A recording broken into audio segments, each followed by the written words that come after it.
Baik, Assalamualaikum warahmatullahi wabarakatuh. Waalaikumsalam warahmatullahi wabarakatuh. Oke, selamat malam teman-teman yang ada di ruang Zoom maupun yang nantinya melihat dari channel YouTube saya. Jadi, saya malam ini senang sekali. Jadi, saya dapat narasumber yang sangat spesial. Ini Sandi Ardiansyah. Sandi ini adalah teman saya. Dulu saya pertama kali ketemu Sandi itu waktu saya pulang dari Yogyakarta. Kebetulan kita sering banyak kegiatan bareng gitu ya sama Sandi, dan beliau ini sekarang posisinya sudah sedang S2 di Taipei Medical University di Taiwan, dan mungkin topik malam hari ini seperti biasa ya, jadi tentang sharing beasiswa dan kehidupan di Taipei, di Taiwan sana.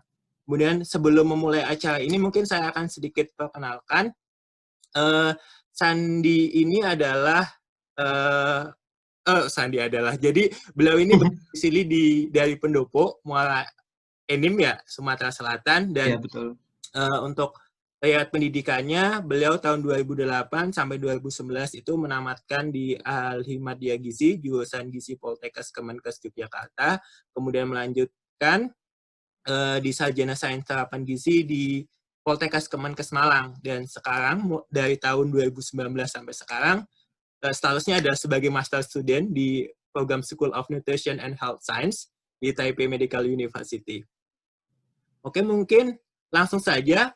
Teman-teman nampak ya yang di Bengkulu, yang di Indonesia?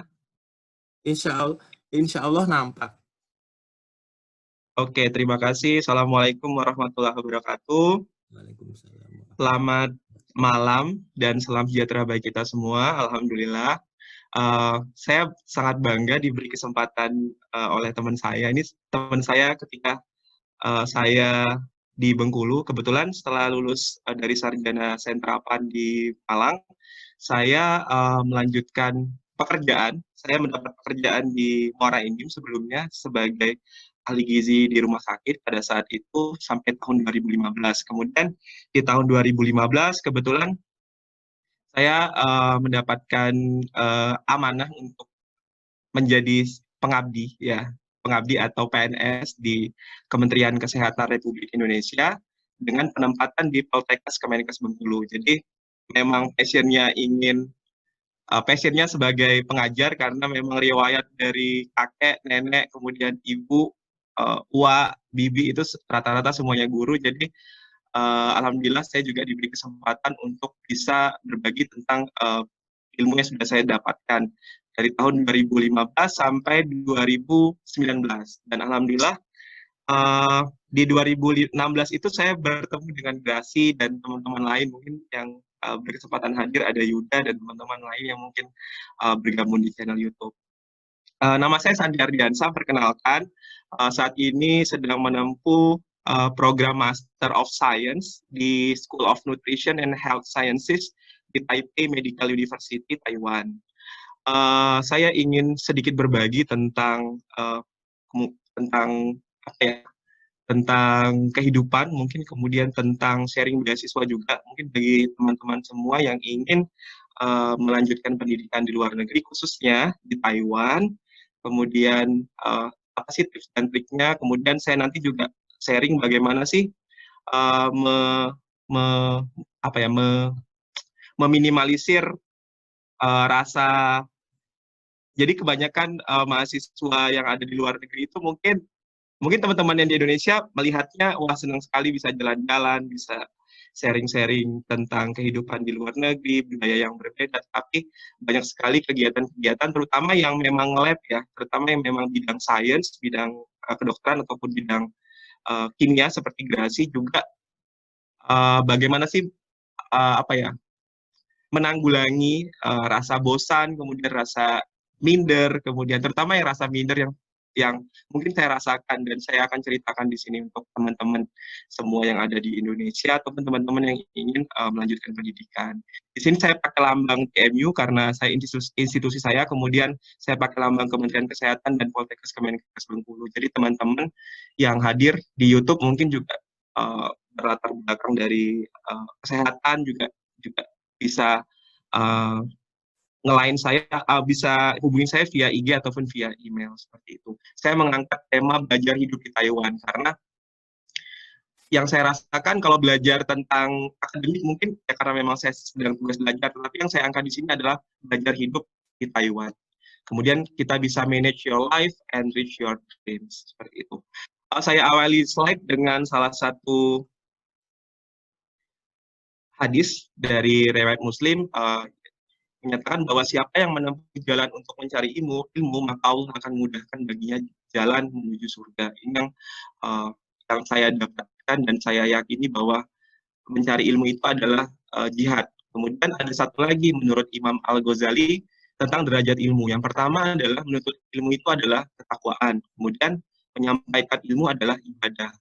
Dan mengulang-ulang ilmu adalah berzikir dan mencari ilmu adalah jihad. Nah, semoga sharing saya ini bisa bukan semata-mata untuk riak saya atau sombong saya, tapi media saya untuk bertakwa, kemudian media saya untuk beribadah, berzikir, serta berjihad. Dan semoga mungkin nanti teman-teman yang menyaksikan channel ini, menyaksikan video ini juga bisa merasakan bagaimana menuntut ilmu ataupun mempunyai rezeki untuk bisa sekolah ke luar negeri seperti saya dan generasi tentunya. Kemudian ini catatan si pejuang sih, jadi saya sering mengikuti di IG itu pengajian-pengajian, biasalah, ini salah satu pepatah, ibuku selalu berkata, nak bertahanlah dari semua keadaan ini, sembunyikan semua penderitaanmu dan bebanmu. Nah, Gras itu selalu menyembunyikan tuh, tapi nggak tahu di akhir-akhir ini kayak statusnya di Facebook tuh galau terus kayaknya ya, di story-nya ya Gras. Lagi pusing publikasi mungkin ya. Kemudian tetap tersenyum dan berbuat baiklah. Ini yang saya mau garis bawahi. Kita harus selalu berbuat baik dimanapun itu berada. Kemudian hingga tiba saat yang tepat, Allah akan memberikan yang terbaik untukmu. Ini salah satu imbos lah isinya buat kita para pejuang yang sedang berada di luar negeri, karena kehidupan di luar negeri itu tidak seindah yang teman-teman bayangkan di Indonesia. Banyak sekali cerita-cerita, realita, kemudian banyak sekali pelajaran hidup yang bisa kita dapatkan. Bukan belajar di Indonesia tidak mendapatkan pelajaran hidup, tapi warnanya berbeda. Karena kalau belajar hidup, karena saya sudah lama merantau juga, kebetulan SMA saya di Jogja, Gras, jadi saya sudah hampir lama kebetulan di Jogja, jadi sudah lama merantau, sudah banyak sebenarnya alhamdulillah pelajaran hidup dari Allah, cuma ketika melanjutkan S2 di luar negeri ini aja, pelajaran hidupnya tuh kayak something spesial gitu loh. Bukannya tidak ada pelajaran hidup selama ini, tapi banyak sekali pelajaran hidupnya. Mulai dari proses mendaftar, kemudian mulai meminta restu ke orang tua, kemudian memulai meminta restu ke institusi Poltekkes, karena memang untuk sekolah, apalagi untuk saya PNS, itu alurnya memang sangat ketat sekali, sehingga nanti saya akan ceritakan bagaimana saya akhirnya bisa lolos, kemudian bisa mendapatkan izin dari kampus juga, dan akhirnya bisa berangkat ke Taiwan di tahun kemarin, di 2019. Lanjut, ini outline saya. Biasalah kalau outline, cuman tidak menutup kemungkinan bagi teman-teman yang mau bertanya, silakan, nanti saya bisa keluar dari outline ini. Yang pertama outline-nya SOGA. Nah, itu apa SOGA? Nanti saya akan jelaskan. Sebenarnya ini kayak saya buat-buat sih kata-katanya SOGA, sindrom. Jadi nanti teman-teman akan tahu SOGA itu apa. Kemudian yang kedua, studi di Taipei Medical University atau TMU, kemudian scholarship di Taiwan dan TMU, kemudian tips bagaimana sih mendapatkan scholarship, kemudian apa sih preparation kita untuk studi ke luar negeri. Nah, kalau misalkan di channel-channel lain, biasanya ngomongin preparation-nya itu udah yang kayak study plan, yang lain-lain, nanti teman-teman akan disuguhkan dengan preparation yang berbeda, seperti itu ya. Oke, ini syndrome of go abroad. Jadi saya sebutnya SOGA. Grasi masih inget ya ini ya fotonya ya? Masih. Jadi saya punya syndrome of go abroad. Ini sebenarnya salah satu catatan di mimpi saya ingin mencoba menulis buku terkait dengan mimpi saya dengan syndrome of go abroad. Jadi setelah lulus sarjana itu saya punya banyak teman yang menggiring saya untuk bisa keluar negeri seperti mereka. Salah satunya adalah Grasi. Nah, pada saat saya pindah ke Bengkulu di 2015 untuk penempatan sebagai PNS di Poltekkes, saya tidak punya keluarga sama sekali di Bengkulu. Kemudian saya benar-benar keluarga saya mungkin keluarga di Poltekkes saja, dan ditambah alhamdulillah saya bersama Grasi dan bersama Yuda, bersama Nur juga, teman-teman yang luar biasa sebenarnya bagi saya di Bengkulu. Kami sama-sama ikut dalam satu les bahasa Jepang. Namanya di Wasabi. Mungkin sekarang di Bengkulu sudah tutup. Saya nggak tahu sudah tutup atau belum Wasabinya. Nah, kita Kayaknya masih ada. masih ada ya, semoga. Kita dikumpulkan di tempat les-lesan, dan sebenarnya dari 2013 saya sudah berkeinginan untuk sekolah ke luar negeri, mengingat teman-teman saya juga sudah pada berangkat. Tetapi karena tuntutan pekerjaan dan tuntutan sebagai PNS harus menunggu hampir dari 2 tahun, dan saya sebenarnya telat karena saya harus menunggu hampir 4 tahun karena memang tuntutan institusi untuk untuk membantu mengerjakan akreditasi dulu, sehingga kesempatan saya untuk tugas belajar itu dipending dulu sampai akhirnya alhamdulillah Allah kasih rezeki untuk sekolah ke luar negeri. Sebenarnya saya tidak muluk-muluk pada saat itu. Yang penting saya bisa melanjutkan S2, kemudian saya bisa berkarir sebagai dosen, karena memang syarat untuk mengajar itu adalah sekarang S2. Meskipun di Poltekkes itu adalah jalur vokasi untuk diploma 3. Jadi tetap memang aturan dikti itu seorang dosen harus lulusan dari S2. Nah, ini tahun 2016, ini pada saat saya mengantarkan Grasi pertama kali ke Jepang ya, Gras. Iya, betul. 27, masih ada nih di Facebook, teman-teman bisa lihat, mungkin 27 September, 27 September 2016 ya. Iya, 4 tahun yang lalu ya. 4 tahun yang lalu ya. 4 tahun yang lalu, alhamdulillah. Pada saat itu mungkin saya kabur sebentar dari kampus, karena mungkin sistem pekerjaan di Poltekkes berbeda sama di universitas. Kalau di Poltekkes mungkin kita harus absen pagi, kemudian apel pagi, kemudian harus taat sekali dengan peraturan, karena memang di bawah Kementerian Kesehatan yang menuntut kita untuk mungkin kalau dosen pekerjaannya tridharma, hanya mengajar, mengabdi, dan meneliti, tapi kalau untuk di Poltekkes tidak bisa seperti itu.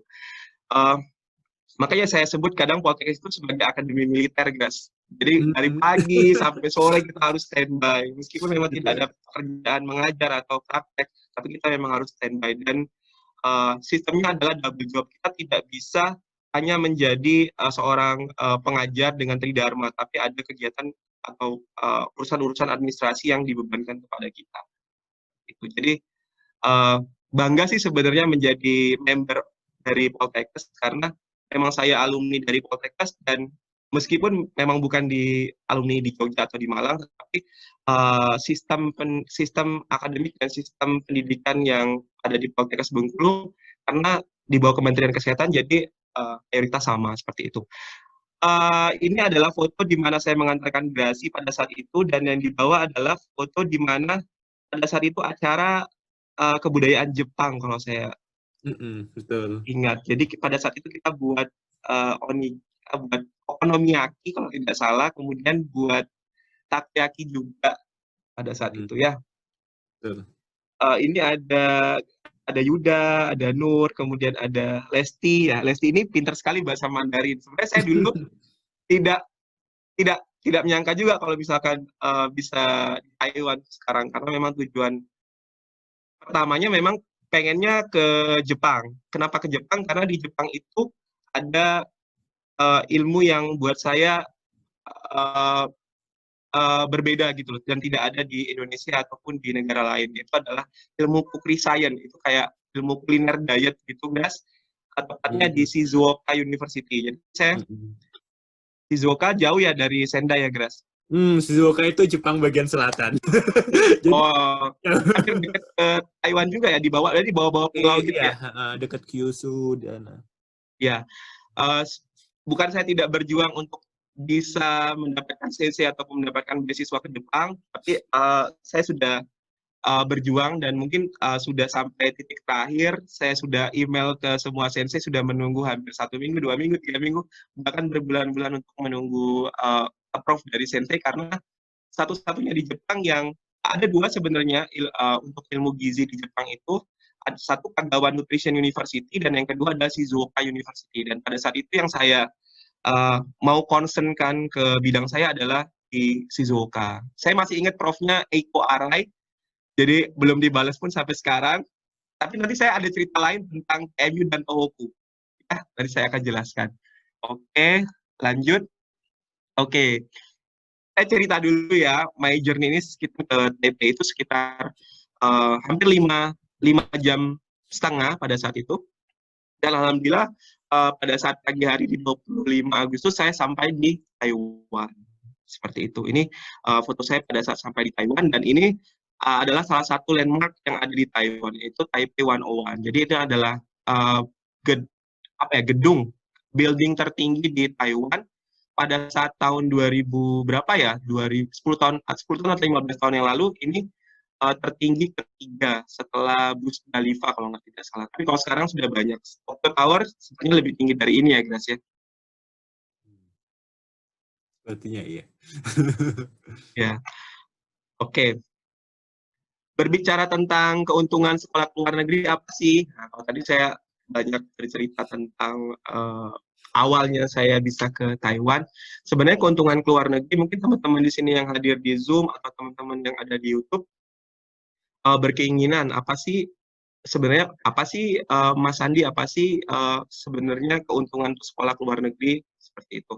Yang pertama mungkin bagi saya pribadi, yang pertama kita bisa membuka wawasan yang luas. Bukan berarti sekolah di Indonesia itu tidak membuka wawasan yang luas. Tapi kalau di luar negeri itu karena memang kita pergi ke budaya negara yang berbeda, which is bukan Indonesia, jadi kita tidak mau wawasan kita tuh akan terbuka seperti itu. Kemudian kualitas dan sistem pendidikan yang ada di negara tujuan. Kalau saya di Taiwan, yang saya rasakan nanti saya akan jabarkan kenapa saya bisa bilang kualitas dan sistem pendidikan, terutama di bidang kedokteran dan bidang kesehatan di Taiwan itu lebih baik dibandingkan dengan yang ada di Indonesia. Bukan berarti di Indonesia tidak baik ya. Kemudian internasional kolega, karena memang kita masuk di sistem yang namanya international student. Oleh karena itu, teman-teman kita yang berasal dari negara-negara lain, mau tidak mau, bahasa yang kita gunakan adalah bahasa Inggris. Sehingga itu yang menyebabkan sekolah di luar negeri itu sebagai aplikasi kita, karena tidak mungkin orang yang akan berangkat ke luar negeri tanpa melewati persiapan-persiapan seperti bahasa, kemudian persiapan-persiapan mental yang lain sebelum dia berangkat ke luar negeri. Kemudian selain itu kita bisa belajar budaya baru. Jelas, nanti saya akan jelaskan bagaimana saya bisa belajar budaya baru, bagaimana saya bisa mengenal orang-orang Taiwanese sebagai orang-orang yang ramah, orang-orang yang sangat disiplin, orang-orang yang sangat visioner, seperti itu. Kemudian dengan sekolah ke luar negeri, biasanya kita akan belajar bagaimana kita bisa menulis publikasi. Karena di dalam dunia pendidikan, terutama di kesehatan dan kedokteran, bagi saya bisa menulis dan bisa menuangkan research dalam suatu publikasi itu adalah suatu penghargaan terhadap diri. Artinya kita bisa memberikan kontribusi kepada dunia kita, artinya adalah dunia kesehatan dan dunia gizi, bagi saya untuk bisa bersama-sama untuk memberikan ilmu-ilmu baru, temuan-temuan baru, kemudian ilmu-ilmu yang aplikatif tentunya dan bisa digunakan bagi masyarakat yang ada di dunia, kayak gitu. Kalau kita sekolah di luar negeri, bukan berarti sekolah di Indonesia kita tidak bisa menulis jurnal internasional, tetapi di dalam sistem akademik di luar negeri, terutama di Taiwan, kita ada mata kuliah ataupun course yang kaitannya tentang scientific writing, yang mensyaratkan kita untuk bisa melakukan menulis publikasi internasional di jurnal-jurnal bereputasi Scopus ataupun minimal Q1 ataupun Q2 seperti itu. Kemudian sebenarnya ini bonus sebenarnya, kalau boleh dibilang sekolah ke luar negeri sambil traveling itu sebenarnya bonus, seperti itu. Kemudian saya lanjutkan kenapa harus ke Taiwan. Mungkin banyak teman-teman bertanya, kenapa sih San harus ke Taiwan? Bukannya tujuan pertamanya adalah Jepang? Ya oke. Ketika dalam diri saya mungkin ada pepatah, ada cerita seperti ini. Uh, Ketika kita mempunyai tujuan pertama, ketika mimpi kita yang pertama itu adalah tidak bisa tercapai, bukan berarti kita harus terjun bebas. Artinya kita harus sediakan parasut dong supaya kita bisa membuat opsi-opsi ketika memang tujuan pertama kita di Jepang itu tidak tercapai. Dan salah satunya adalah tujuan saya adalah ke Taiwan. Nah, kenapa sih di Taiwan? Dan kenapa juga di TMU nanti akan saya paparkan dan saya akan jelaskan. Kenapa di Taiwan? Yang pertama adalah negara ini adalah safe and friendly country. Kalau yang belum tahu Taiwan, mungkin Taiwan ini berbeda dengan China mainland ya. Jadi kalau misalnya teman-teman taunya Tiongkok, itu berbeda dengan Taiwan. Taiwan itu adalah pulau kecil, pulau sendiri di sebelahnya Taiwan. Nanti saya akan juga berbagi bagaimana tips Taiwan dalam rangka mengatasi pandemi COVID. Karena Taiwan adalah salah satu negara yang dipuji WHO atau WHO untuk penanganan COVID terbaik di dunia. Meskipun WHO tidak gamblang, maksudnya tidak memberikan penghargaan karena memang mengingat Taiwan ini adalah masih dalam sistem satu Cina, jadi mereka ini satu rumpun. Jadi Taiwan ini masih dalam sistem satu Cina sehingga WHO belum mengakui Taiwan sebagai anggota dari negaranya, mengingat Cina ataupun Tiongkok sebagai salah satu anggota dari WHO. Oleh karena itu di Taiwan ini tidak punya kedutaan besar, tetapi untuk mengganti kedutaan besarnya itu sendiri, Indonesia dalam rangka hubungan bilateral mereka mempunyai kantor dagang ekonomi Indonesia. Jadi teman-teman di Taiwan yang ingin mengurus paspor, ingin mengurus perpanjangan paspor dan sebagainya, itu mengurusnya ke KDI, Kantor Dagang Ekonomi Indonesia Taiwan. Seperti itu. Kemudian yang kedua, banyak universitas dan majorsnya itu macam-macam. Seperti itu. Bukan hanya kedokteran, kesehatan, tapi banyak sekali teknik, kemudian social science, humanities, itu banyak sekali di Taiwan. Karena tepatnya kalau di TMU, saya berada di jantung kotanya, ibu kotanya Taiwan, jadi di Taipei. Banyak scholarship dari universitas dan kemudian dari Taiwan Government atau disebut dengan MOE, Ministry of Education-nya Taiwan di sini. Mungkin kalau di Jepang ada MOST, di Jepang adanya apa ya, Gras? Max. Oh, Max. Kalau di Taiwan itu adanya MOE. Nanti saya jelaskan apa saja sih rincian dari scholarship yang ada di Taiwan. Kemudian living cost-nya juga tidak terlalu, kalau dibilang mahal, tergantung gaya hidup juga. Dibilang murah, ya kembali lagi ke masing-masing individunya. Jadi menurut saya living cost di Taiwan itu mungkin tidak terlalu mahal seperti di Eropa ataupun di Aussie. Kemudian banyak bertemu dengan student dari berbagai dunia, ya jelas karena lingkupnya adalah international student. Kemudian kita bisa belajar bahasa Mandarin. Sebenarnya saya tidak mengambil course Mandarin karena memang sangat boleh dibilang sangat susah ya, agak susah. Mungkin saya taunya kalau bahasa-bahasa kalau kita belanja seperti itu, ni hao, kemudian IPA itu 100, seperti itu. Tahu-taunya kalau pada saat belanja, nawar itu bisa, tapi kalau untuk percakapan tidak bisa. Apalagi kalau menulis aksara itu susah sekali. Kemudian di Taiwan, teman-teman juga bisa part-time sebenarnya, tetapi teman-teman harus mempunyai yang namanya working permit. Jadi working permit ini khusus untuk student yang ada di Taiwan dan ingin bekerja part-time. Dan part-time-nya itu juga diatur ya, tidak bisa seharian full 12 jam atau 24 jam pun untuk part-time tidak bisa. Minimal seminggu itu sekitar 6 jam atau 8 jam seperti itu. Kemudian culture-nya berbagai unik ya, kemudian banyak destinasi-destinasi ataupun tempat-tempat yang bisa kita kunjungi dan ikonik, kemudian bisa Instagramable juga untuk teman-teman yang suka foto. Kemudian dia juga Muslim friendly. Kenapa saya bisa sampaikan Muslim friendly? Di Taipei sendiri kita punya, di Taipei ya, Di Taipei sendiri kita punya 2 masjid. Yang pertama adalah masjid besarnya atau Taipei Grand Mosque atau TGM. Kemudian yang kedua ada di Taipei Cultural Mosque atau masjid kecilnya kita sebut. Dan alhamdulillah sudah hampir 1 bulan ini kita sudah melaksanakan sholat Jumat untuk di Taipei. Cuman prosedur-prosedur untuk penanggulangan atau prosedur dalam upaya preventif pada COVID-nya tetap dilaksanakan, misalkan tetap harus menggunakan masker, kemudian masjid dibuka 15 menit sebelum azan, kemudian masjid ditutup 15 menit setelah azan, kemudian tidak boleh ada berkumpul, seperti itu masih tetap dilakukan. Tapi alhamdulillah 1 bulan ini dari pemerintah Taiwan sendiri sudah membuka akses ke masjid, dan memang di Taiwan sendiri tidak ada lockdown ya. Saya sampaikan lagi, kalau di Taiwan itu mulai dari pertama COVID itu tidak ada lockdown, jadi kita benar-benar bisa beraktivitas seperti biasa. Cuma memang aturan-aturan yang ada untuk mencegah penularan COVID itu sendiri sangat tinggi di sini, karena memang Taiwan itu belajar dari yang namanya virus SARS. Kalau teman-teman tahu SARS yang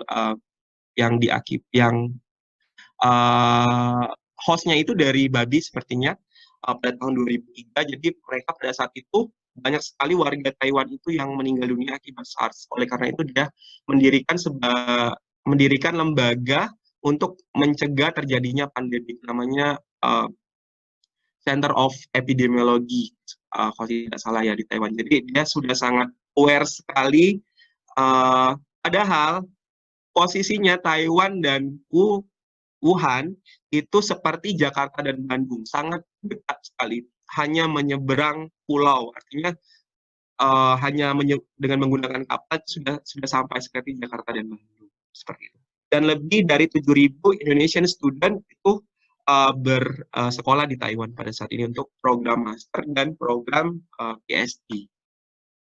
Nah, sekarang kenapa Taipei Medical University? Ini awalnya ya. Ini awalnya kenapa saya bisa, alhamdulillah Allah kasih rezeki untuk bisa bersekolah S2 di Taipei Medical University, tepatnya di Taiwan. Pada saat itu di 2018 di bulan Oktober, saya datang, ya ini saya niatan datang ke Jogja. Jadi pada saat itu saya lupa tanggalnya, tapi 1 hari sebelum interview itu saya bolos pada saat itu dari kampus. Saya minta tolong antar teman saya untuk ke bandara, dan saya berangkat ke Jogja pada sore hari setelah kegiatan conference kalau tidak salah pada saat itu di Bengkulu. Jadi saya terbang ke Jogja dan saya mengikuti interview. Jadi TMU itu setiap tahunnya, kalau tahun ini sepertinya saya rasa ada nggak ya, saya sebenarnya tidak ada karena COVID, jadi semua dengan media online. Jadi pada saat itu TMU membuka roadshow untuk Indonesia, tepatnya di UGM, karena UGM adalah salah satu sister school dari TMU pada saat itu. Saya datang untuk bertemu dengan profesornya, ini salah satu profesor di TMU, Prof. Susan Chang. Jadi pada saat itu mereka membuka roadshow untuk menjaring mahasiswa Indonesia yang berkeinginan untuk sekolah di TMU. Bukan hanya nutrition ya pada saat itu, tapi ada medicine, ada dentist. Nanti saya akan jelaskan apa saja sih program-program yang ada di TMU. Dan pada saat itu alhamdulillah saya mendapatkan LOE kondisional. Nah, teman-teman pemburu beasiswa pasti sudah tahu ya bedanya LOE kondisional dan LOE unconditional. Pada saat itu saya masih mendapatkan LOE kondisional tanpa beasiswa. Dan alhamdulillah sekembali dari Jogja, kita mengurus atau meng-apply beasiswanya kemana-mana. Jadi pada saat itu saya bukan hanya meng-apply beasiswa di TMU itu sendiri atau beasiswa dari kampus, tapi saya juga meng-apply beasiswa dari Kementerian Pendidikan di Taiwan atau MOE-nya. Jadi saya ceritakan nanti apa yang saya dapatkan beasiswa untuk melanjutkan master. Nah, ini teman-teman saya, dan sekarang yang menjadi teman dari Indonesia saya adalah di sebelah saya ini. Tetapi dia berbeda bidang dengan saya. Kalau saya masuknya di Master of Nutrition and Health Sciences, tapi kalau teman saya si Bira ini dengan alumni UGM, itu masuk ke Graduate Institute of Obesity and Metabolism, tapi masih dalam satu college. Nanti akan saya jelaskan kalau di nutrition itu adanya college atau departemen apa saja. Dan teman-teman yang lainnya saya kurang tahu apakah dia mendapatkan beasiswa ataupun punya link lain. Karena kalau untuk di TMU sendiri, khusus master, itu hanya mensyaratkan satu beasiswa internasional untuk negara. Jadi hanya satu untuk master. Seperti itu. Lanjut lagi, kenapa TMU? Kenapa TMU? TMU merupakan salah satu world university yang rankingnya itu kisaran 351 sampai dengan 400 di THE, karena banyak sekali sistem rankingan di dunia, dan ini saya ambil dari THE World University Ranking, itu di 351 sampai 400. Kemudian untuk di Asia sendiri, ranking TMU itu adalah di ranking 35 di Asia. Kemudian di Taiwan, TMU ini adalah private university ya, private university dan nomor 1 private university yang ada di Taiwan. Teman-teman bisa bayangkan, biasanya kalau private university biasanya gabungan dari berbagai macam college, tapi di TMU sendiri memang dia khusus medical, tapi alhamdulillah dia bisa bersandar di ranking 1 untuk private university di Taiwan. Dan nomor 3 di Taiwan setelah National Taiwan University, dan satu lagi saya lupa. Jadi di medical sendiri dia bisa bertengger 1 tanpa jurusan lain seperti teknik, seperti social science, tapi dengan medical sendiri dia sudah nomor 1 di Taiwan. Jadi kenapa saya memilih TMU adalah salah satu nya adalah dari sini. Kemudian untuk di bidang per bidang, TMU sendiri untuk bidang medicine itu berada di 101 sampai 150 ranking dunia. Kemudian teman-teman yang dari nursing mungkin yang hadir, teman-teman dari farmasi ataupun dari biological science, bisa dilihat kalau nursing itu 51 sampai 100 dunia. Kemudian teman-teman farmasi mungkin yang ingin melanjutkan program master atau PhD-nya di farmasi bisa dilihat di linknya, itu sekitar 51 sampai 100 dunia untuk bidang farmasi. Nah, TMU sendiri, ini saya sedikit promosi ya, karena saya berada di TMU. Jadi TMU itu punya 3 rumah sakit di Taiwan. Yang pertama adalah di sebelah kampus, di Taipei Medical University Hospital, kemudian ada Suwangho Hospital dan Wangfang Hospital. Jadi kalau untuk penelitian yang sifatnya adalah medical atau kedokteran, itu database-nya sangat kuat sekali karena berada di antara 3 rumah sakit terbesar yang ada di Taiwan. Jadi ini tersebar masing-masing, ada yang di bagian utara, kemudian ada di bagian tengah, seperti itu. Graduate programnya ini saya sekedar berbagi sedikit, banyak sekali program-program yang ada di TMU. Teman-teman dari dokter itu bisa mengambil program medicine. Di master dan PhD-nya ada International Program in Medicine, kemudian ada Cell Therapy and Regeneration Medicine, bisa teman-teman lihat di linknya. Kemudian ada program dentistry, farmasi banyak sekali ya. Jadi mungkin ada teman-teman yang apalagi sekarang COVID, banyak sekali yang belajar atau yang teman-teman di Indonesia yang membuat herbal medicine, mungkin di sini juga ada bidang clinical drug development Chinese herbal medicine untuk program PhD. Kemudian program nursing, public health, teman-teman kesehatan masyarakat, mungkin di Bengkulu ada stikes kesehatan masyarakat, bisa juga melanjutkan pendidikan master dan PhD-nya di sini. Nutrition ada 2, nutrition and health science dan metabolism obesity science. Sebenarnya ada satu lagi, tetapi program food safety itu sendiri belum menerima untuk international student. Seperti itu. Kemudian dari sisi ilmu medical science teknologi, nah ini nih yang PCR, mungkin teman-teman sudah familiar dengan PCR untuk melihat IgG atau immunoglobulin pada COVID, itu belajarnya di sini nih, College of Medical Science Technology. Jadi ada medical biotechnology, kemudian ada yang belajar translational medicine, kemudian ada di sini cancer biology and drug discovery, banyak sekali sebenarnya bidang. Kemudian di sini juga teman-teman dari bidang psikologi klinikal, artinya adalah psikologi klinik, juga bisa belajar di mind, brain, and consciousness. Kemudian neuroscience of cognition and consciousness, kebetulan bidang lab saya di sini adalah tentang neurodegeneratif. Jadi saya belajar antara kaitan nutrition dan neurodegeneratif ya, seperti itu. Kemudian ada juga College of Management, semacam teman-teman yang berasal dari ilmu rekam medik juga bisa melanjutkan masternya di sini di Healthcare Administration atau ke Data Science juga bisa. Tapi tujuan akhirnya adalah meskipun College of Management, tapi manajemen yang dibahas di sini adalah manajemen kesehatan. Artinya kalau misalnya di Indonesia seperti Simkes atau teknologi informasi kesehatan seperti itu. Nah, saya berbagi sedikit tentang college saya nih di College of Nutrition. Jadi sebenarnya College of Nutrition itu ada tiga. Jadi di School of Nutrition and Health Sciences itu ada undergraduate, kemudian ada master seperti saya sekarang, ada profesional masternya. Jadi teman-teman yang berkecimpung di dunia rumah sakit, artinya bekerja sebagai ahli gizi rumah sakit atau kami sebut registered dietitian, itu bisa mengikuti pendidikan profesionalnya di sini. Kemudian ada PhD program juga. Kemudian kita punya master program in food safety, jadi keamanan pangan. Jadi kalau misalkan teman-teman dari food science and technology atau ilmu teknologi pangan bisa melanjutkan di sini. Tetapi pada saat sekarang belum dibuka untuk program internasional. Masih program untuk lokal atau untuk Taiwanese, jadi menggunakan bahasa pengantar bahasa Mandarin. Kemudian ada MS program in Graduate Institute of Metabolism and Obesity Science. Jadi ini ilmu baru sebenarnya belum ada di Indonesia. Jadi baru buka program ini di 2017 dan alhamdulillah satu teman saya ini baru pertama kalinya international student seperti itu. Kita punya 3 research center di sini. Yang pertama Research Center of Nutritional Medicine karena kita bergerak di bidang medicine atau bidang klinik.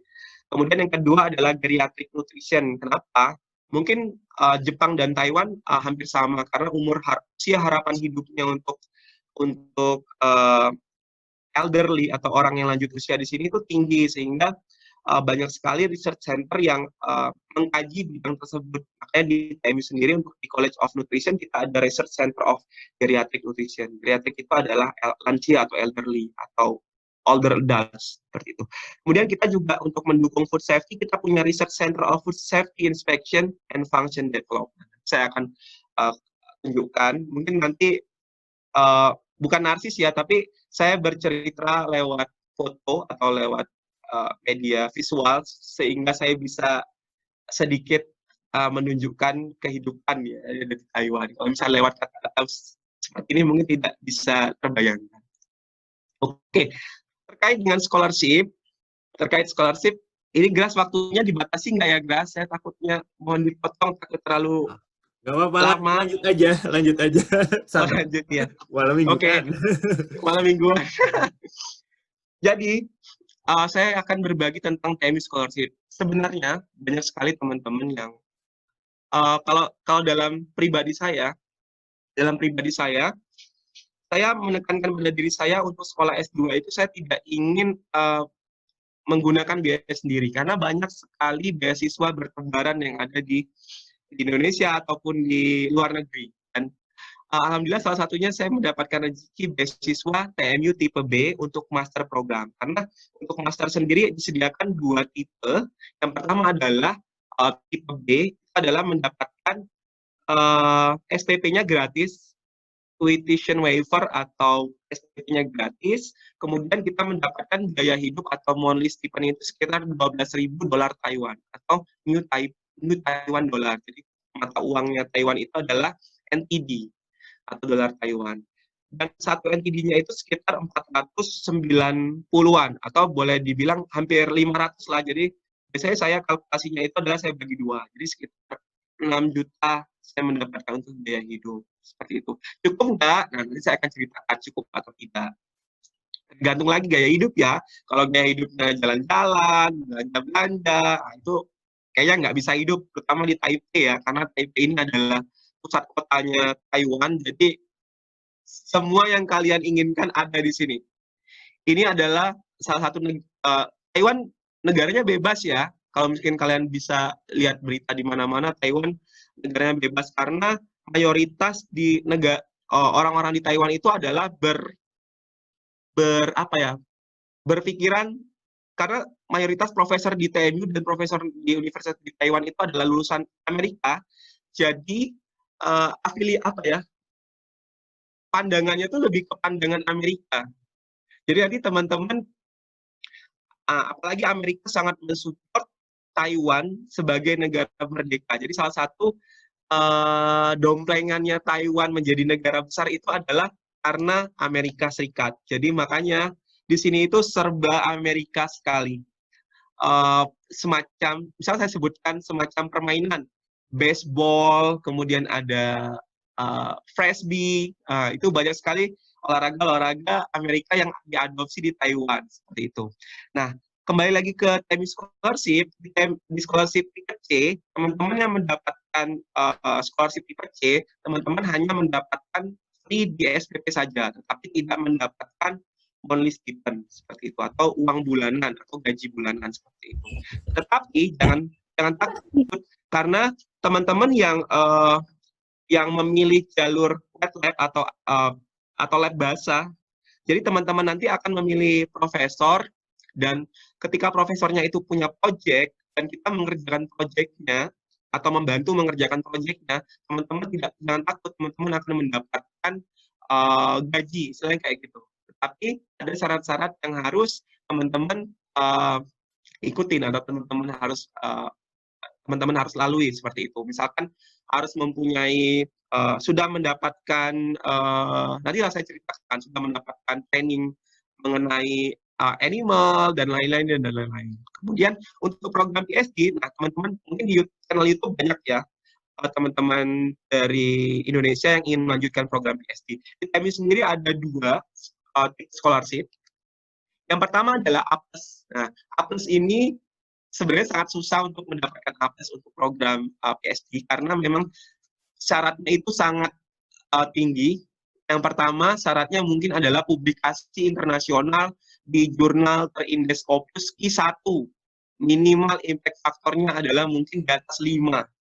Nah, untuk teman-teman kedokteran, mungkin kalau teman-teman kedokteran tahunya yang paling tinggi itu adalah misalnya Nature dan Lancet papernya itu bisa sampai 15 ke atas. Mungkin teman-teman di Indonesia yang sudah mendapatkan atau sudah publikasi di Lancet atau di Nature itu bisa mendaftar di scholarship A+.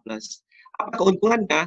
Dia mendapatkan monthly stipend atau gaji bulanan sekitar 25.000 atau sekitar hampir 13 juta rupiah ya kalau dikurskan ke rupiah. Kemudian jangan takut teman-teman yang belum punya publikasi dan mempunyai kriteria untuk bisa mendapatkan di scholarship tipe A, teman-teman juga bisa mendaftar ke tipe A. Bedanya apa? Bedanya cuma di gaji bulanan atau uang bulanannya. Monthly stipendnya hanya berkisar sekitar 16.000. Nah, 16.000 itu sekitar kalau dibagi 2, 8 jutaan ya, seperti itu. Oke, ini scholarship yang ada di TMU, dan teman-teman Indonesia juga banyak di sini yang mendapatkan alhamdulillah beasiswa untuk tipe B, tipe A, dan tipe C seperti itu. Dan teman-teman yang tipe C tadi jangan takut, di sini bisa part-time, kemudian banyak sekali tempat-tempat part-time di sini.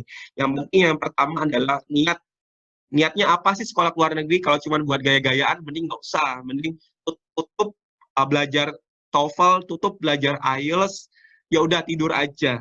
Nggak usah teman-teman kalau untuk kuliah ke luar negeri bangga-banggaan, itu nggak perlu. Karena di sini tuh, saya nanti akan ceritakan jatuh bangun sekali. Jadi kalau teman-teman pandangannya sudah, wah nanti lulusan luar negeri dong, kemudian gelarnya beda, kemudian misalnya kalau di Indonesia dokter, kalau di luar SD dan lain-lain, nah itu tujuannya hanya untuk mencari gelar dan mencari popularitas, mending nggak usah sekolah luar negeri. Seperti itu.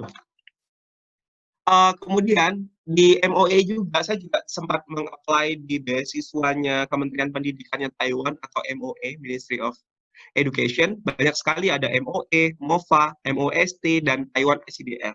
Tetapi masing-masing beasiswa ini tidak banyak yang ada di kampus TMU. Karena kebanyakan mayoritas penerima beasiswa-beasiswa semacam MOST, kemudian MOFA, kemudian MOE itu adalah dari universitas-universitas, maksud saya dari bidang-bidang non-kedokteran. Tapi bukan berarti di TMU tidak ada penerima beasiswa MOE. Ada. Mungkin banyak juga ya MOE. Jadi perbedaannya apa sih? Kalau biasanya kayak perbedaannya itu misalkan uang bulanannya jelas lebih besar, sekitar 20.000 per bulan untuk program MOE ya, untuk program master dan PhD-nya. Tapi setahu saya untuk MOE sendiri, untuk teman-teman yang master ingin mendaftar di program MOE ini sangat sangat sangat dibilang susah, ya sedikit susah karena memang prioritas dari MOE sendiri adalah khusus untuk PhD. Seperti itu, khusus untuk yang sudah dosen tetap dan sudah mempunyai NIDN. Perbedaannya dari uang bulanan, kemudian dia ada biaya pesawat, biasanya ya, 1 kali berangkat ke Taiwan, 1 kali pulang ke Indonesia. Seperti itu. Perbedaannya hanya seperti itu, MOE, MOFA. Jadi perbedaannya MOE dan MOFA ini kayak misalkan, kalau dulu kita ada Kemendikbud, Kemenristek, kayak gitu. Kalau MOE ini Kementerian Pendidikan, kalau MOFA ini Kementerian Risteknya, kayak gitu. Ini sains teknologi, seperti dia ada perbedaan. Kalau Taiwan ICDF ini semacam lembaga yang pemberi beasiswa, dan kalau ICDF ini hanya universitas-universitas tertentu yang menjadi prioritas dari program ICDF. Kalau untuk TMU sendiri, ICDF itu ada di program Global Health. Jadi teman-teman dari Public Health atau Kesehatan Masyarakat di Indonesia bisa mendaftar program Taiwan ICDF. Nah, lanjut lagi ya, ini salah satu required-nya untuk teman-teman mendaftar sebagai mahasiswa di TMU, jelas. Ini sama seperti yang yang bahas beasiswa-beasiswa ya. Teman-teman harus punya paspor, jelas.